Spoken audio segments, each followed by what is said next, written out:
Welcome to footballgameplan.com, where football makes sense. That's Azar, Playbook, Emery Hunt, and I'm Tyler Mirkovich, and we're bringing you an FCS preview on the Mid-Eastern Athletic Conference. And let's start out with the Bulldogs of South Carolina State. Buddy Poe in his 8th year, 10-3 last season, 6 returning on offense, 6 on defense. Malcolm Long, their quarterback, is back. Oliver Young needs to fill the shoes. Octavius Darby will leave.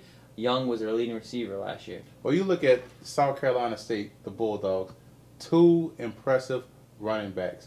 Travell Johnson, Jameson, 600 yards rushing, but the real headliner is William Ford, 1,500 yards, 13 touchdowns, 6.1 yards a carry. He's an outstanding running back. Outstanding. Now look at, they also have a good offensive line returning too as well. Johnny Colbreth, the tackle, is the leader of that offensive line. So they have some pieces. I need for Malcolm Long to improve on his 56% completion percentage. But with those 2 running backs and that offensive line, they're going to be just fine at South Carolina State.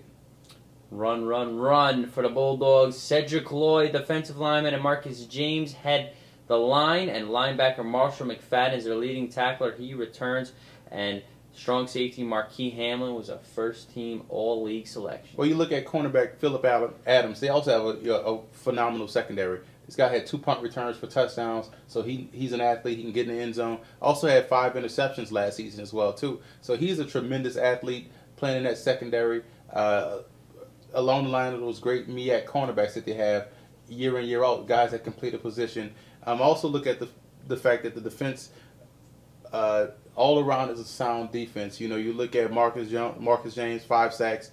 You know, but most of the losses have come across the defensive line, so they have a little bit of question marks coming into the season on that defensive line. Who's going to step up and be the big-time player this year? Joe Taylor was 9-3 last season as Florida A&M Rattlers head coach. He's returning 19 starters, 10 on offense, 9 on defense. Curtis Pulley, the quarterback that makes it happen, still running the show. Philip Sylvester was a first-team All-Selection, and they got a first-team selection, Kevin Elliott at wideout, and they got 2 sick linemen, Rob Okafor and Anthony Collins. All 5 starters return on that offensive line. That's going to help out FAMU tremendously. You look at Curtis Pulley, dual threat, leading passer, leading rusher as well. Kevin Elliott, 817 yards receiving, a real playmaker out there on the flanks. His teammate Isaac West, another guy, 18.2 yards a catch, so he can get deep, a real burner. They have a real solid offense. When you return all 5 offensive line starters, that's the makings, that's the foundation for an outstanding season on offense. Those guys will be spectacular. Defensive tackle Cameron Houston is a menace on the interior on the defense of the Rattlers. Brian Parker and Alvis Graham combined for 23 stops behind the line of scrimmage, and they got 2 great cornerbacks in Curtis Holcomb, second-team All-Selection, and Keir Hall combined for 10 picks. Well, you look at that defense, 25.5 sacks as a team. That's dominating. These guys can get to the quarterback. Impressive. I like FAMU on defense. I also like the fact that they have Brian Parker, 8 sacks. Elvis Graham, 6 sacks. Linebackers, they're getting sacks from the linebackers. That's important. That's impressive as well, too. All 4 starters returned on the defensive line, led by Wilson, Houston. They have some playmakers. What I do like about FAMU is going to be the X factor. That's special teams. Punt returner Leroy Van had 3 punt returns for touchdowns and 3 kickoff returns for touchdowns. So that's the X factor. That's the dynamite playmaker. That is the wild card in this whole FAMU football team. Let's move over to the Hampton Pirates. Donovan Rose, he was a defensive coordinator last year. Now he takes over as head coach. 6-5 last year. Herbert Bynes, their quarterback, and of course LaMarcus Coker, the former Tennessee running back. He headlines their running backs, and they're returning 4 offensive linemen, including center Ryan Cave. Their top 3 receivers are gone, though. Well, I like LaMarcus Coker. I think he's going to do well this year. I think he's going to finally break the 1,000-yard barrier.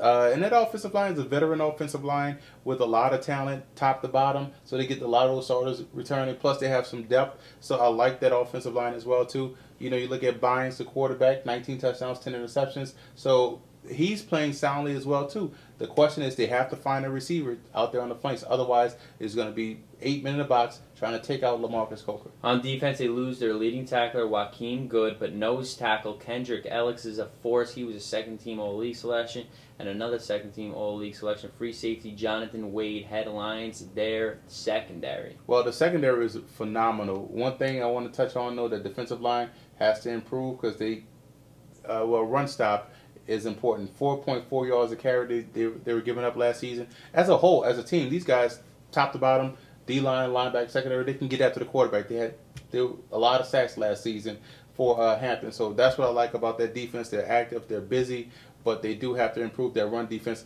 Also, you look at the Kendrick Ellis, 3.5 sacks as a defensive tackle, so he's a disruptive force up the middle.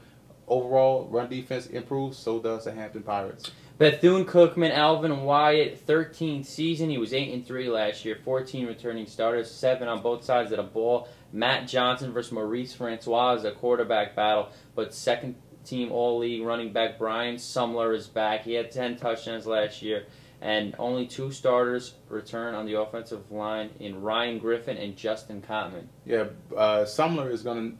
He rushed for 760 yards last season. They're going to need that plus more this year because somebody has to step up and play quarterback. They have the one shining star receiver, Kirkland, 420 yards, 17 yards per catch, but they need more production out of him as well as somebody else to step up alongside of him. So you look at quarterback the competition has to be settled. Quarterback has to step up and play. Another receiver has to come up, but the offensive line and the running backs are okay for Bethune-Cookman. Dexter Jackson, defensive tackle, will try to anchor the D-line, but they have 2 second-team All-League selections at their corners in Antonio and Antoine Cox. Well, linebacker is the most important part on the defense. It's the real strength of the Bethune-Cookman's team. You look at, they have Nick Mayant, 43 tackles, 5.5 sacks, so he's a really good player. Also, the linebacker, have Smiley, another dynamite playmaker in that back three. But they need to get more production. They gave up 24 points, 19 points a game, 4 yards a carry. So defense to do that bad, but they still have to improve because linebackers is the only bright spot of that defense. Donald Hill-Elay, Morgan State Bears head coach, 9th season, 6-6 last year. Carlton Jackson, the Akron transfer, will try to play quarterback for them. They lose their whole right side of the line, but they bring back first-team running back Devin James, over 1,300 yards, 4.5 yards per carry, and their line is headed by guard Rob Norris, second-team All-League. I like to call Devin James nice and smooth. That guy is a dynamite running back. The way he picks and slides down the line of scrimmage, almost Marshall Faulk-like as far as his picking, sliding, and next thing you know, boom, 5 yards. You're like, wow, how did he do that? It's a real good player to have at running back. Wide receiver, though, you look at, it's a 3. Elwin Baptiste is a real good player, but unfortunately he might get double teamed because there's a three-man competition for the quarterback job. It's a log jam. Somebody has to win that job before the season is over with. So I look for that offense to struggle a little bit and look for them to lean on Devin James a little bit more because they have to get the running game. And also that offensive line has to improve. 30 sacks last season. You can't win any level of football if you give up 30 sacks. Baptiste is the human highlight film. Right. First-team defensive end Justin Lawrence, 8 sacks, 9 tackles for loss, and another first-team selection at cornerback Darren McCon had 4 interceptions. Well, they have the best defense in the MEAC at Morgan State. 2.7 yards a carry, 45% of opponents' quarterbacks completion percentage, 19 points a game, and they gave up 95 yards total rushing a game. So they can stop you on defense. The reason why they lost a lot of games, they couldn't score on offense, so you can only hold so much. The defense is the best part of that unit. Justin Lawrence, 9 TFLs. Troy Leftwich, linebacker, 6 interceptions, 6 TFLs, 57 tackles, 4.5 sacks. He is a nice playmaker. Every level has a good playmaker at Morgan State, but the fact is they have to be more consistent on offense. The defense is going to show up.